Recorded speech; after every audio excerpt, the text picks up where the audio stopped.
listening to Make It, a podcast by Bonsai Creative that helps creatives in film get where they're going faster by sharing the advice, knowledge, and insights of professional creatives across the film industry.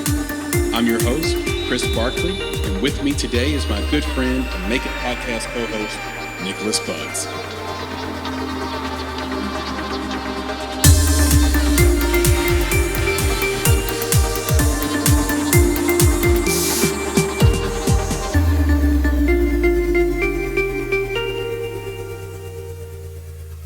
Hello, Chris here with another episode of the Make It podcast. And this is an Indie Talk week, and that means I'm here with my good buddy and co-founder of Bonsai Creative, Nicholas Bugs. Nick, say hello. Hello. Good to be back, man. Yes, it is. And what would happen if I shared a little data with you? Well, I don't know, man. I prefer my data. So I don't know. You throw some data at me. I don't know what I'm going to do. Patata. Tomato. Right. See you later. Tomato. Hit me with I'm going to share some data with you that I think is kind of fascinating. And it really hit home today. Okay. As I started to think about the indie filmmaker's journey and the line they have to walk as it pertains to this data. So here's the data. Okay. 33% of everything a person tells you is a lie. According to, the data is leaning towards that finding, of course, in science, and comes out of the field of data science. So, as all science is, it's falsifiable. So maybe we find out later that number is slightly up or down one way or the other. But right now, it appears to be that 1/3 of everything someone says to you is a lie, according to Seth Stevens-Davidowitz, who's a data scientist. And he also wrote the book, Everybody Lies, which is a top-notch book. And it made me think about the conversation we had in our 2021 wrap-up, which was awesome and fun. Everyone should go listen to that. Yeah, super fun. It's in the feed. We had a conversation about fake it until you make it. Mm-hmm. And I wanted to expound on that a little bit today. So we can talk about a couple of areas in which indie filmmakers and the supporters of indie filmmakers, the viewers, their customers, investors, you name it, all sort of fudge the details a little bit. And what amount of fibbery is acceptable, and what amount turns you into a fraudster. And we can start that conversation with fake it till you make it, but then, maybe turn it into other areas, turn left, turn right, and go into different areas of where these lies come up. But with fake it till you make it, it's generally, I would say the perception of it is generally positive, right? Like it is. Yeah. It's something that you say about a person who is really trying to do something that other people think is delusional. And if not delusional, someone thinks is really low success rate, very difficult, rare. I know that, for example, when there were people around me that I told that I was going into film many, many years ago when we started in 2015, I got hammered with questions about money and the feasibility of this. I actually had one EP tell me at a cocktail party that, you cannot make money in independent film. It just cannot happen. So don't even do it. And, you're crazy to do it, and It's one of those things where when people don't believe in you to start out with, now if you're like me and competitive, you're like, okay, now I'm even more motivated to do it. And to hell with you for thinking that this is about the money anyway. Right. I'm going to try to do a thing, and I'm doing it. I'm having fun. I'm doing it with my best friend. Why not go after it? But when we started, we didn't have any credits. We didn't know anybody. We were coming out of tech. We were coming out of publishing. My background is as a journalist and a marketer. Your background's in project management, IT, computer science. So we didn't have a background necessarily in film. We were definitely an outsider. So when we went to engage these filmmakers, I don't think it was like, I'm not sure it was the most intelligent thing to bring up that to those folks, right? So did we lie? Was that a lie of omission? Or were we just doing the positive side of fake it until you make it? Yeah, I think so you said delusional, right? And I think the Which word by definition is incorrect. I'm saying it in the colloquial way. Yeah. So I would say that term, the fake it till you make it, is more aspirational. Mm-hmm. Right. And I just remember that you just mentioned, like, in the early days when, we're talking to some filmmakers, again, we can name drop, right? I mean, it's one of those things. We're at this time where, like, we're sitting with Lakeith Stanfield, right, at an early part of his career. And, I remember walking the red carpet. Yep. It's an interesting thing, right? For us at that early stage in our career, and we're walking with, there's Dick Gregory, right? Nick Cannon was there, right? There's other folks, and you're walking the red carpet. Roseanne Barr was there. George Lopez, right? But you're walking the red carpet with these Omar people. Dorsey, right? And some goes on. There was a ton of people. Name dropping, ton of people there. But as you walk down the red carpet, Chrissy people Teigen will say things to you, like, "What do you do?" Yeah. Right. Yeah. Or what are you? And I remember fumbling over that. I mean, 100% honest, right? This is kind of that imposter syndrome hit. It was like, I don't know if I should be here kind of thing. And maybe I shouldn't walk the red carpet. But even the photographer said, well, no, just what do you do? Right. And I said, well, I want to be a filmmaker. He's like, no. So are you here talking to filmmakers? Are you trying to do a thing? Like, are you working towards that? You're actively working? Then you're a filmmaker. Just say that. Just say it. Like, you don't have to come, I don't know. No, because the filmmakers aren't, like, think about it, right? There's the name, the word filmmaker, right? It's not film made. Right. So who you are is in the making, right? That whole process that you go through to meet people, to educate yourself, all those things that you're doing, you're in the filmmaking process. You're a maker of things, right? So it's all part of it. So don't, sit back and have this imposter syndrome. There is that sense of fake it till you make it. Did I make anything yet? No, but I'm in the process. So be aspirational in your thinking and your belief towards yourself. Right. So I'm totally down with that. I'm like, yeah, man, even when I told the guy too, I was like, yeah, and I write poetry. Then say you're a poet. Yeah. Right. He's like, say it, say the thing. Yeah. Like, don't be shy about the thing that you are. It's like if Maya Angelou had walked down that red carpet, right? If she had never made a film a day in her life, do you think that she would feel imposter syndrome? No. Right. Because the power of her poetry, she is a poet. She can say that. She can feel good about it, walk down the carpet. So, I feel like there's a little bit of that where it's just like, just say it, man. Even if you're on your way, as long as you're working towards it, I think you earn the title. Yeah, there's fear on the other side of it, like especially with writers. I'm a writer. Saying you're a writer is a dangerous phrase, maybe not in real life, but in the mind of the writer.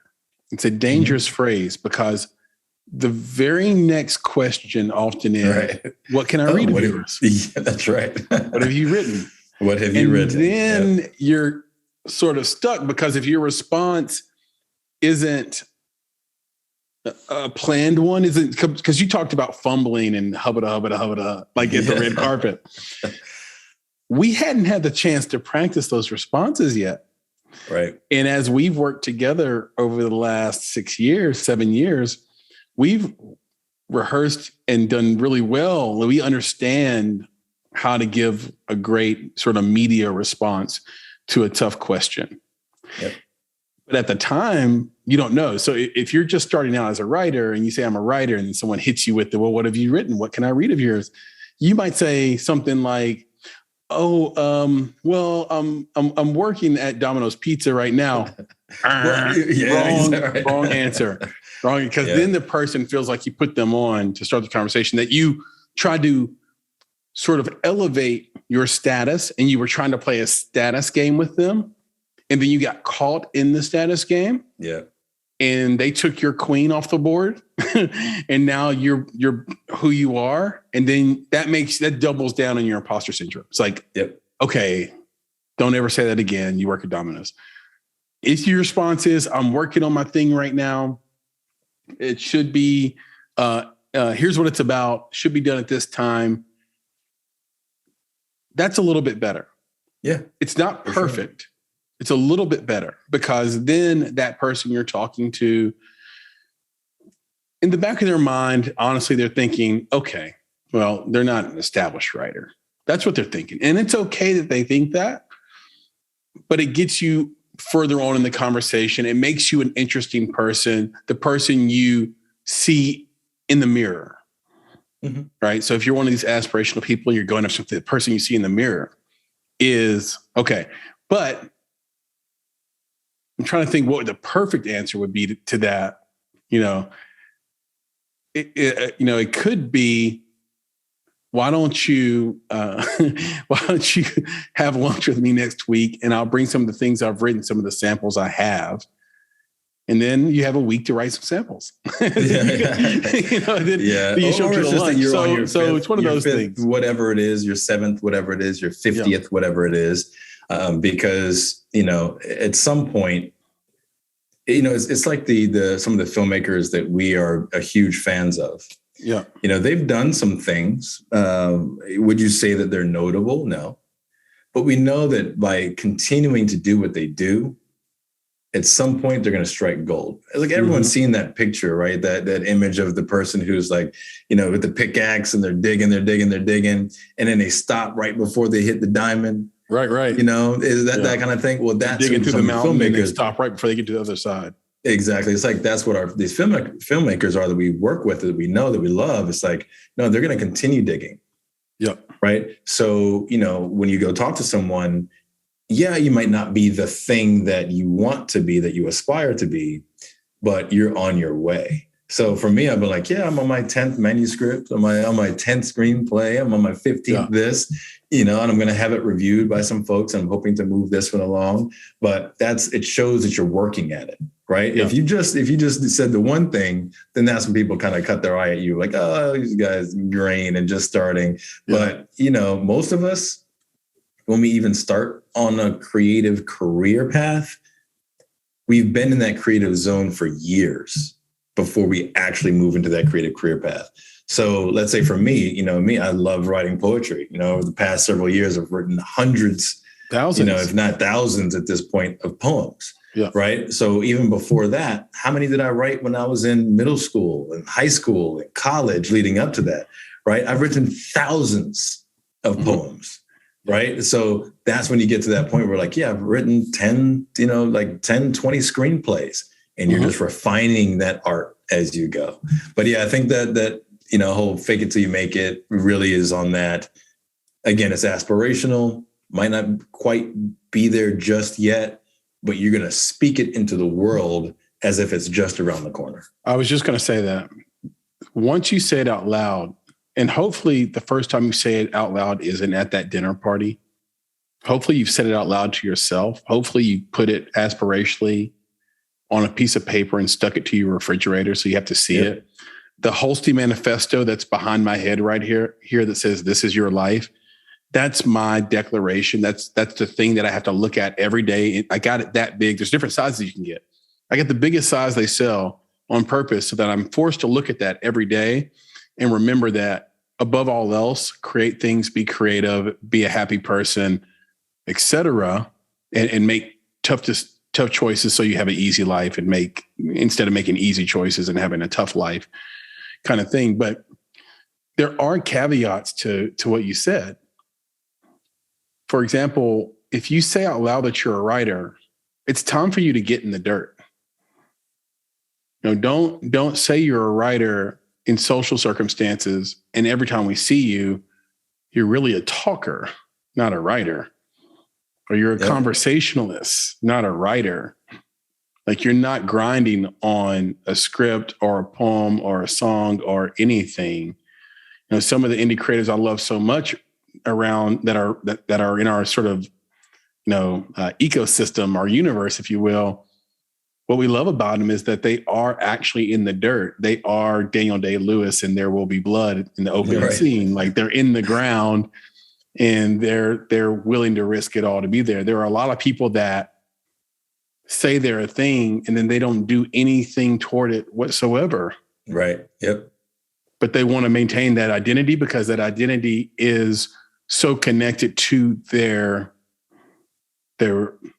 self-worth. Yeah. And that's where it gets tough, because I don't even know. Is that a fraud? If it's sadly connected to your self-worth, but you really don't have the passion for it. It's a fun thing. Art is a fun thing to lie about. Yeah, or to be associated with. Yeah. Right. Especially if you just happen to be friends with the one that made it. Yeah. Yeah. It's a fun thing to lie and say place to be. It's a fun thing to say you do. No matter what the art is, it's fun to say. And we lie about that stuff. Going back to the beginning, 33% of everything we say. How often do you drink? A couple of drinks a week. Nope. 7 drinks a week minimum. Right. How often do you work out? I'll probably do about every other day. Mm-hmm. No. 3 times every 2 weeks. Right. How many carbs do you? Yeah, probably usually go carbless. No. So, right. Yeah. At what point do we cross that line and it becomes, I'd say the other caveat too, maybe not with a writer or not with a filmmaker, but with those who want to engage filmmakers with opportunities. There's nothing wrong with being a young editor or distributor, or maybe you're in music and you started a record label or whatever it is. But when you're on the taking side, I think you have to be more clear, Nick, because then you really can be a grifter, right? Yeah, I think I think it works on both sides, right? There's that whole fake it till you make it aspirational thing can work, again, if you're a distributor, right? Yeah. Because you need films to distribute, right? Yeah. So you can say that, hey, I'm a distributor. Well, what are you until you get your first film to distribute? Right? It's like you don't have any films, but you got to say it. But when you get the film, you got to do the thing. Like you said, you got to get in the dirt, right? It's okay if you fake it a little bit, right? You got the infrastructure to make you look a certain way. It looks like you've done all these things. You may even get, some testimonials from people who just like who you are as a business person or a person in the industry, but it may not have to do anything with your ability to distribute. Right. These are all the games that we play. But once you get the thing, do the thing, right? Distribute that sucker, distribute the hell out of it. Right. But yeah, I think that's when you get in that line. And I think that's where we're kind of going now. It's like, well, when do you get out of that aspirational stuff into just straight up lying? Right. And I think that's it. When you don't do the deed, right? If you do not meet the expectations of your role, right? Because the expectation but I think the weight is heavier on the take side. Well, I don't know. If you don't make the role of being a screenwriter, no one's gonna. Then that's on you. No one's gonna nail your balls to the ground for that, or whatever the female equivalent is. No one's gonna do that to you, and they know it's gonna hit your pride, and they don't have to do that to you because you're crushing yourself by not doing the thing you said you're gonna do. Okay. But if you're on the take side and you don't do the thing, that's, to me, bigger. It's hevier. It's because more, you're hurting somebody else in the process. Right. It's more. You can't afford to even do it one time. And you want the calculus for a tragedy? Have two people on both sides of the fence in film be fake it till you make it types. Yeah, right. If you are both faking it till you make it on both sides of that equation, well, no. That is the recipe. That is the calculus for a tragedy. Well, listen. I think because the fake distributor or the fake opportunity maker knows that you're faking it, so you can't call them out. And the fake filmmaker or screenwriter or project developer or producer knows the other person's faking it, so they're not going to call them out. And they're just going to, and the whole relationship's going to be built on a lie, and the lie will become the reality. Yeah. And I think it's okay if they're both aspiring to do it, like legitimately. Yeah. Right. Again, if your heart is in the right place, I think it'll all work out. I think for me, it's when the distribution side or whatever the taking side is, right? It could be a salesperson, it could be distribution. I mean, who knows? Anything on that side. If they're not legit, if they're not actually doing the thing that they say they're going to do, then again, they're not just hurting themselves, but they're hurting someone else. Like you said, the taker, whatever they've taken from, whomever they've taken from, they're going to get hurt along the way. And I think that's where the lies just don't add up. You can't lie like without the aspiration of becoming. I think to me, that's where it comes down to it. I think you can have the aspiration and then still be sort of on the wrong side of fake it till you make it. If you use the wrong language. Like, I could be an aspiring distributor or an aspiring investor, but if I say that my firm is bigger than it really is, because I'm faking it until I make it, and I want to put my best foot forward.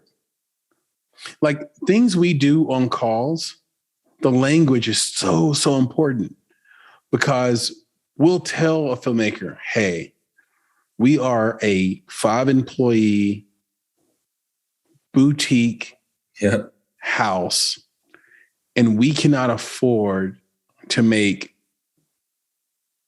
a line of bad investments. That one sentence changes everything. Whereas, we've heard others where it's like everything is shrouded. No, yeah, like I've worked with so-and-so and I know so-and-so, and this is how it really works. And then you find out, just because they're in your phone book doesn't mean you're friends. Or just because, you know what I mean? Or the money really isn't there. There really isn't an office. They really haven't done this work. They really don't know, like, all their posts on Instagram are setups. It just, to me, you've now crossed a line through your language. Yeah, I agree. I mean, again, even though you could truly be aspirational. Yeah, I hear you. But again, you got to do the deed. That's what it comes down to. You got to put in the work. Yeah. Right. You got to make it happen. And if you're not working towards making it happen, then that's when the fraud comes in. It gets a little, it gets gray. The longer you do it without grinding it, like without really doing the thing, the more murky it really, really starts to get, because the more pressure you have to present a more viable front than what really exists. Let's talk about, though, what happens on the filmmaker side when they actually have it. Like, they're not faking it till they make it.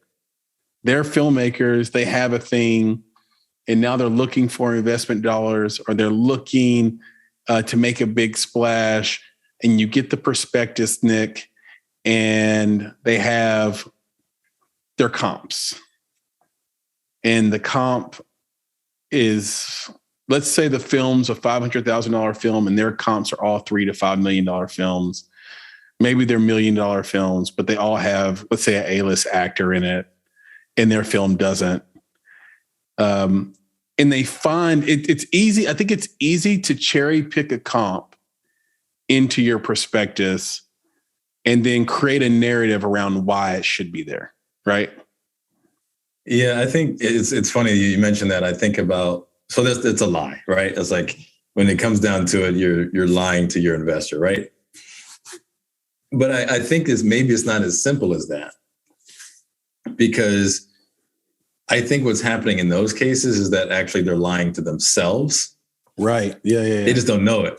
Right. Like that's the tough part. It's like, that's not really that's not how it works anymore, period.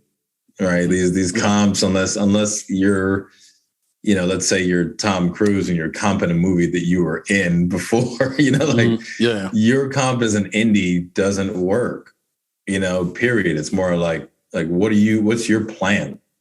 Yeah. Right. Not what are you hoping that luck and fairy dust will make happen for you. It's like, no, what is your actual plan? So I think that part is, you're lying to yourself.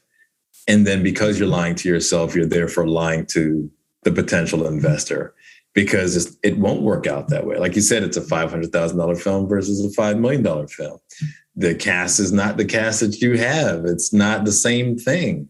So it's like, that's where that delusional stuff comes in, right? You have to escape from the delusion of this and then speak reality to the potential investor. But I think the challenge with that, the reason why filmmakers lie to themselves, is because without the lie, it becomes very, very hard.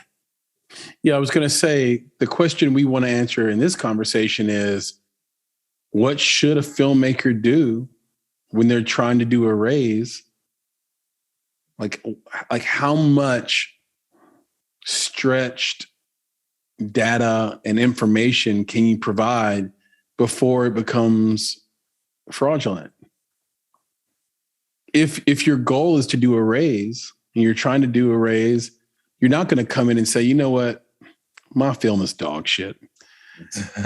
We have a great score, but we don't have the rights to any of the songs. Well, you can't do that. The budget's 500, but it should be 3 million.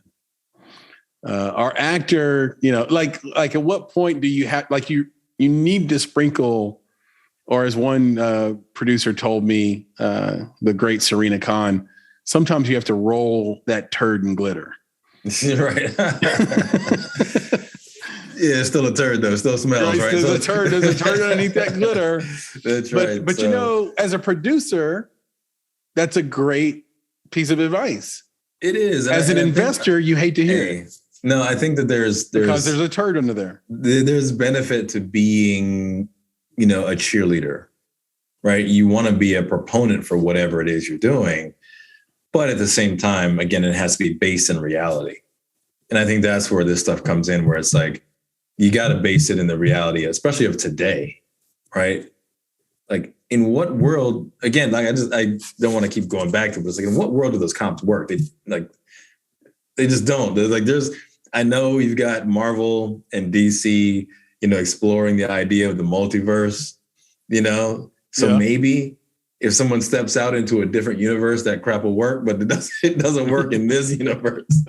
So it's like, no, it doesn't work. So it works enough. It works enough because it persists. It used to work. That's what I'm saying. Like, it used to work. Yeah. And they're just holding on to that now because they don't know any better. An old tradition. Got it. Exactly. Yeah. So now it's like, no, you got to do something different. So what I'm saying is, like, stop the lie, stop lying to yourself. And then I think at that point, that's when, as soon as you stop the delusion, that's when you're able to actually put in the real work that's necessary in order to get your thing to move forward. Right. And sometimes, I've told you this before with some filmmakers, maybe the delusion is that you get to direct the thing that you write. Yeah. Right. So let's get rid of that. Stop lying to yourself that that's the right thing to do and sell your script. Right. Or stop lying to yourself. Don't sell your script. Hold on to your script, but get a director. Right. Get someone else who really believes in what you're doing, and then you do it together. Right. So, but I think there's a lot of those lies that we tell ourselves. So it's like when you said 33% of what we tell people is a lie, sometimes I wonder, like, is it actually the lie, or is it just based on a lie that we tell ourselves? Right. Like this is going to be successful because blah, blah, blah. But it's like, no, you're lying to yourself. And I'm not sure how much of a hardliner you are on lies. I may be putting myself in a position of weakness here, but I'm not a really big hardliner on lies. To me, I think I've always known that people are going to tell you lies for a variety of reasons. Yeah. And if you're savvy and you're paying attention, you can figure out which lies matter and which ones don't. That's all. And then you can trust the person to live up to the lie that they tell you.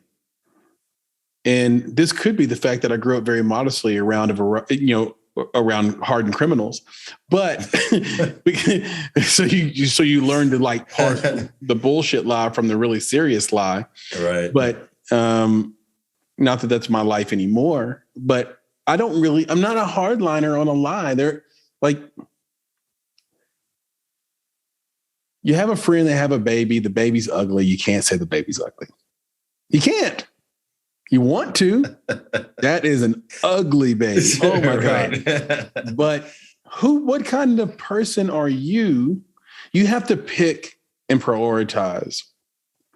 Do you want to be the honest person who destroys the feelings of your friends and family? Or do you want to be someone who's capable of telling a friendly white lie to keep things moving? I had a friend named Jim, and Jim would go to dinners, group dinners. We'd have these, and we throw good dinners, and we do it right.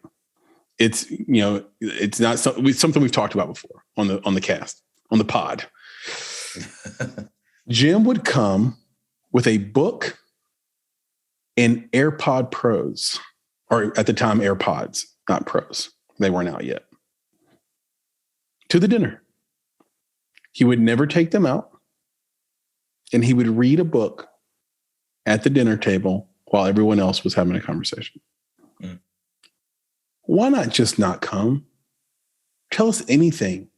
Tell us any lie. You know what I mean? Don't be the honest guy that shows up to the dinner with your book. That's jacked up. And your podcast, which wasn't make it, so that you can ignore us or show us to our face that we're not as interesting worthy and complex as you, or whatever he's listening to. And he would swear like, "Oh no, if you want to talk to me, I'll take him out." Like, bro, just no, bro. Don't do this. And so we're in this really unique spot, Nick, where we're producers and investors, and we have this platform for conversation, right? So it's funny because me mentioning that I don't have that hard line, it works out because my advice to how to pitch to an investor, to a producer, would be different than my advice that I would give to an investor hearing a pitch from a producer. Yeah, so when Jason and I did Film Investment Series, that's my advice to investors.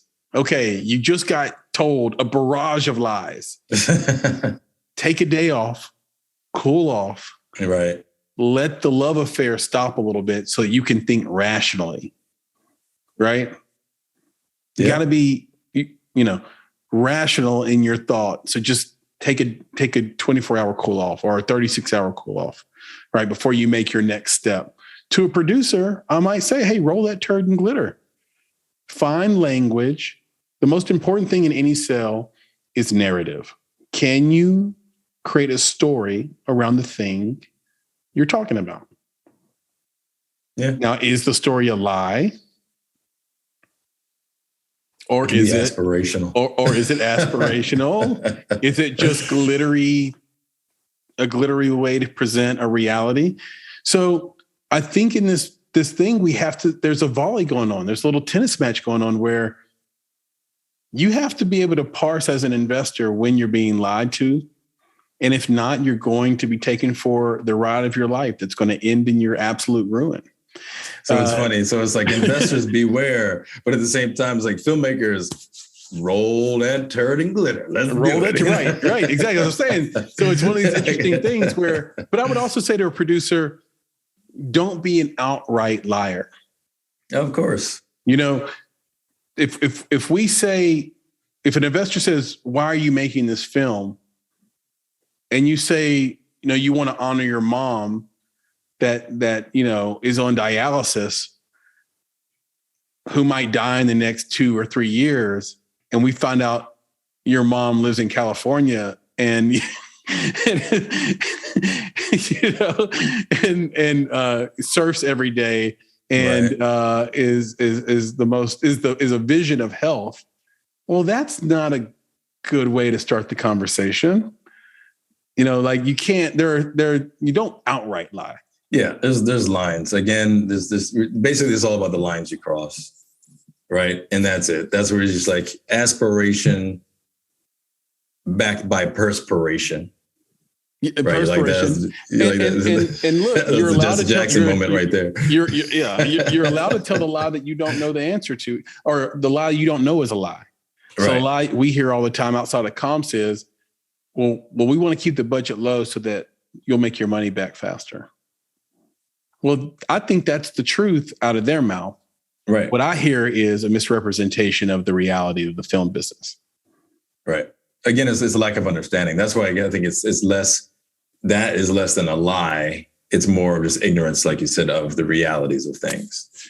Let's talk a little bit about where sometimes I feel like we're hard on creatives, probably because we're creatives ourselves and we're looking ourselves in the mirror and saying, we need to make sure we're doing these things or whatever, or we're giving advice and we're giving mentorship a lot anyway. We're doing consults as is. Yep. Let's flip it and talk about the consumers of art and indie film in particular, and film in particular, and the lies they tell. They're 33% because, and we've never done this before. Some of the viewers are filmmakers also, just to be fair. Yep. Just to be fair. And we are guilty of this lie. We've had to have been at some point.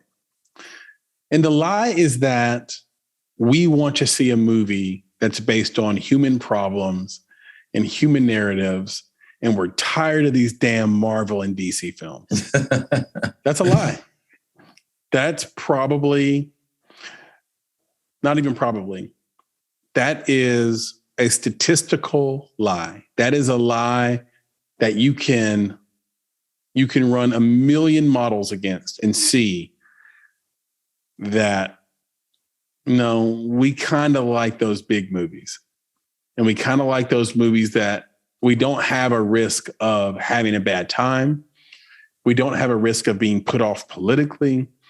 We don't have a risk of investing in a performance that doesn't quite hit the mark, like you get sometimes in indie film.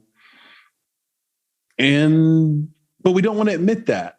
And there's a couple of examples of this, right? Like, so if you look at Avatar, which was at the time it came out, and it might still be the greatest, the highest grossing movie of all time. They spent $150 million on marketing. And the question was posed. Did it become the highest grossing movie of all time because of the $150 million in marketing? Or did it become the highest grossing movie of all time because there was nothing like it at the time and the product was great? Yep. And people actually wanted to go see it.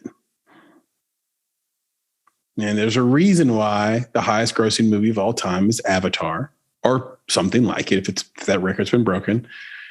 And it's not The Color Purple. You know what I mean? It's not Philadelphia. It's not American Beauty. It's not, it's not a foreign film. There's a reason why. And I think as viewers, I think we always appreciate a great narrative film, but then you find out that we're not willing to go to the theater for it. We don't want to spend money on it. I mean, I think you told a story about a friend who was a so-called friend, but wanted to wait to watch our film until the film was free. Right. Yeah. To go watch it. So, but his aspirational self as a viewer, I'm a guy who's a buddy that has a buddy that makes films, and I support him because I support indie film. Right. I don't think you do, bro. Yeah. And I think it's, it's also the one part I think you left out was just being a part of the conversation. Mm-hmm. It's like the latest Spider-Man movie. Yeah.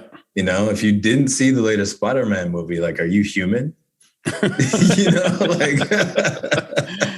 It gets into that thing where it's like, well, you can't be in the conversation, especially at a certain age.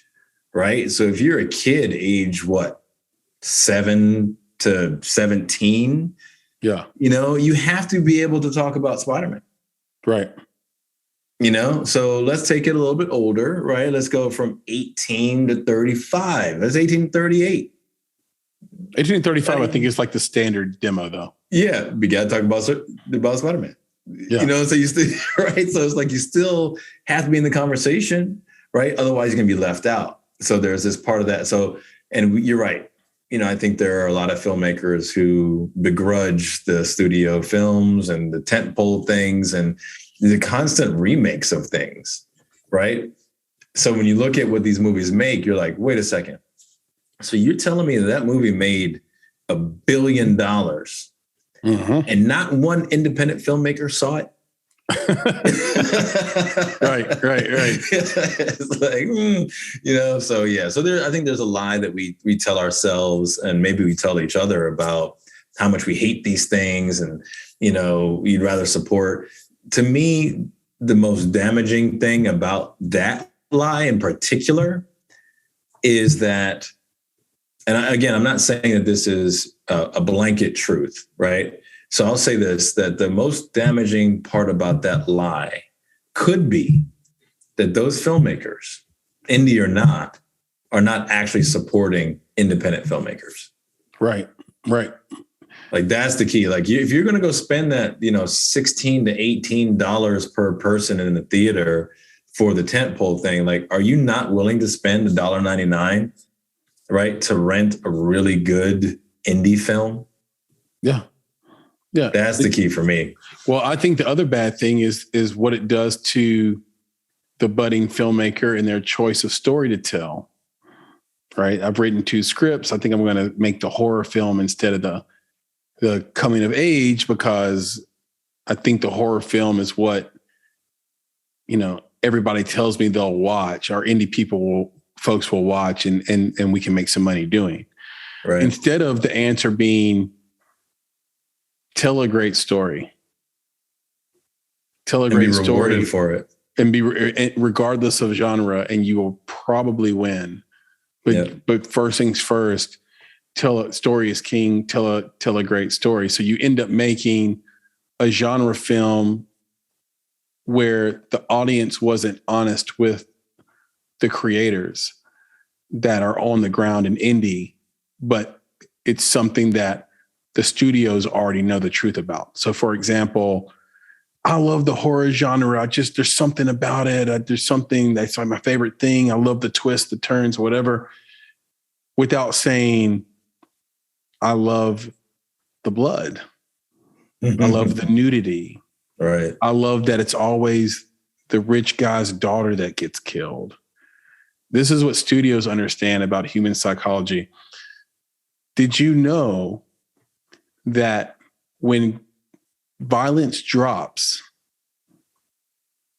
there's a study, violence drops if men go watch a violent movie on Friday night instead of go to the bar?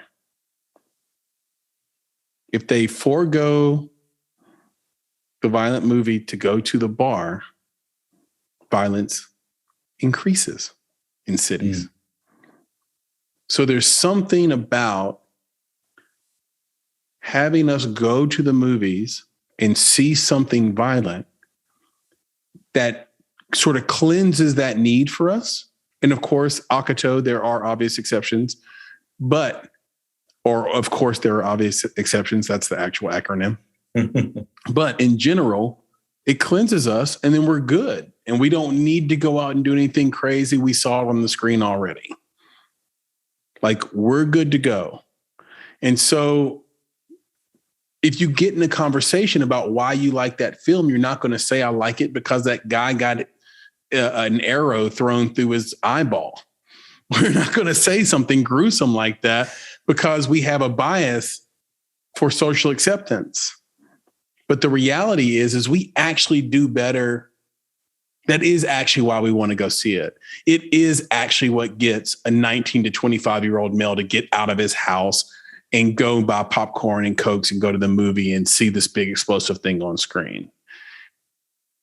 It's getting the truth from the viewers and trying to get to the bottom of what they really want to see is critical for indie filmmakers when they're telling a story. And if they want to tell a great story, you have to have the elements in the film that make it spicy. Yeah, well, I think you just jumped into a different lie, not just an extension, which is when you try to tell, I'll just put it like this very simply. There are rules to this game. Mm-hmm. So when you lie to yourself and you say that you don't need to play by those rules because of whatever level of uniqueness you have or your level of creativity, the rules are there not for the sake of rigidity or the sake of sameness, but it is what you just said a couple of seconds ago, which is it's basic human psychology. Yep. You got Save the Cat, you got the filmmaker's journey, the hero's journey. It's a human psychology. You've got, Bird Shakespeare. Yeah, but you got Shakespeare. You've got the 7 deadly sins, mm-hmm. right? Like the way all this stuff works, it's just human psychology. It isn't really rocket science.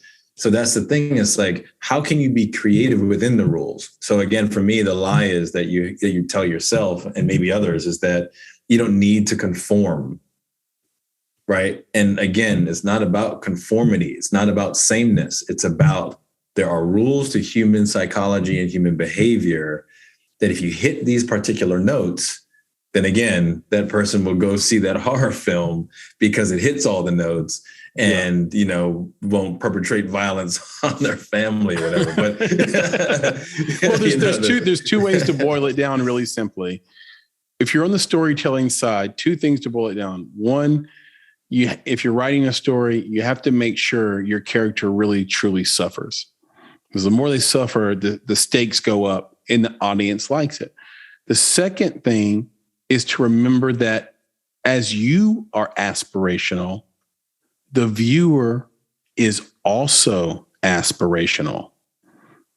They believe in the lie that they're telling. Mm-hmm. This was proved out with Netflix. If you had Netflix 10 years ago or 8 years ago, you might have noticed that you could create a list of things you were going to watch later. What Netflix found out is you never clicked on those things you were going to watch later. There's a part of you that was aspirational as a viewer that said, I am going to watch that documentary. I am going to watch it. But you never did. And Netflix has the data to prove it. Netflix says, no. Yeah. Look at the feed. That's who you are. Who you are, right? Who you watching are, this is who you pretend to be, right? Who you are is someone who's going to watch 10 Things I Hate About You for the 50th time. Yeah, right. That's who you are, but your aspirational self wants to watch. Octopus teacher, right? So they got rid of that list, and instead they replaced it with something called the doppelganger search. And the doppelganger search is used by Amazon. It's used by anywhere you buy things now. That's how powerful it is. And how it works out for the consumer is you click a thing and they match you to people that are like you. And that way they're able to feed you content you might like. If you go on Amazon, if you buy a book, it'll say people that bought this book also bought this stuff. Amazon increased their sales by 33% by doing that. Yeah, and that kills me too, though, because when you've got other people in your house and you use the same account to search for stuff. So, if I'm on Netflix And then my son, who's, 10, wants to find this new cartoon movie or whatever it is.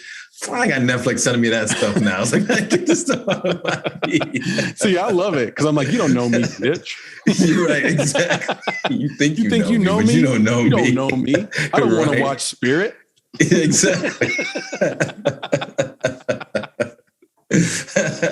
I don't want to watch My Little Pony. That's right. You thought you knew me. Right. You don't know me. I'm straight NC-17. Hello. If it's not NC-17, I don't want to watch it. That's right. TVMA. Yeah. If it's not, don't give me no TVMA 14. Don't give me no TV 14. I don't want TV 14. It's not TVMA. I'm not watching. Nick. Yeah, man. Oh, don't lie to me. Did you have a good time? Always, man. Always. No lies. That was 33%. Exactly. 33% of 33% of this conversation I did not enjoy, but the other 66.666666667% on point. 33% of this podcast was a lie. If you're listening, so wait. See if you can figure out which were we actually lying about. Yeah, right. Then, we'll send you a hoodie. Right. And if you want to tell us and tell us which part you thought we lied about, you can do that, Nick. You can do that by reaching out to us at contact@bonsai.film. That's an email address, as I always say. And you can reach out to us a variety of ways, outside of email, which is, let's say, social media, for example, Instagram, Twitter. You can hit us up at _Bonsai Creative. On YouTube. Yes, YouTube. And Facebook. You can just search for Bonsai Creative and we'll come right up. If you want to reach out to me and Nick directly, easy stuff. Nick is at Nick, N-I-C-K, at bonsai.film. And I like to get responses on Twitter. So you can just search for Christopher Barkley on Twitter or Flame in Your Heart. And your is spelled with just U-R. So Flame in Your Heart on Twitter. Hit me up. I will reach back out to you, I promise.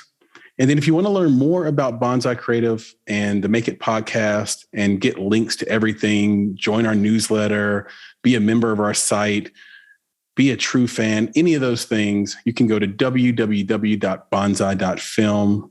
It is a good time there. We also have an industry insights blog you can be a part of. I mentioned true fans, contributions. We have to, do this podcast. Here's what people think.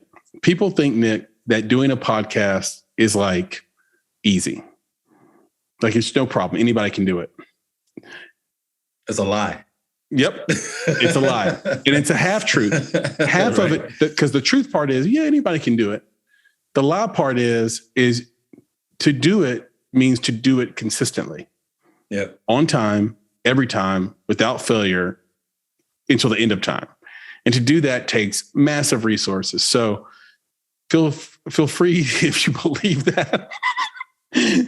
Hopefully you do believe that. That is the truth. That is not a 33%er thing. It is true. So if you believe that, then feel free to contribute at bonsai.film/true fans. Contributions start at $5. And that's the cost of a chai latte. You can support this wonderful podcast for the cost of a coffee at Starbucks. And I think it is well worth it. Last, but certainly not least, don't forget to rate us on Spotify, YouTube, or Apple Podcast, 5 stars. It means the world to us. It helps people find us, expand this podcast, expand the message, and it helps more filmmakers out. So if you can do that for us, we will be forever grateful. And so with that long diatribe and monologue I just gave, Nick, can you send us off with the credo? Yes, sir. So everybody out there, thank you for listening. Again, keep it up. Let's make it happen. I just said make it, like how that works. So make sure, exactly, be better, be creative, and be engaged. And thank you for listening. Nick, talk to you soon. Yes, sir. We'll do it, man. We'll do it again. All right, brother. Be good. All right, man. Take it easy. Peace. Peace. You've been listening to the Make It podcast. To find out more information about this week's topics, including links to relevant blog posts, projects, and indie creatives, please visit our website at www.bonsai.film. If you haven't already, you can join our podcast community on Apple Podcasts or the podcast app of your choice by searching for Make It Bonsai Creative, and the show will pop right up. You now have the opportunity to support the production of this podcast. If you love Make It and are a true fan of what we're trying to accomplish in the indie film community, please visit www.bonsai.film and click Contribute. Contributions start at only $5 monthly. You can follow us on Instagram and Twitter at _Bonsai Creative and on Facebook by searching for Bonsai Creative. You can provide feedback to us via email at contact@bonsai.film, and you can follow me, Chris, on Twitter at FlamingYourHeart. That's FlamingYurHeart. And of course, if you're looking to take a big step towards your filmmaking success, go to www.bonsai.film and click on Services to explore a variety of offerings from keynotes and panels to pitch readiness assessments and so much more. You have everything to gain. Until next time, be better, be creative, be engaged, and thank you for listening.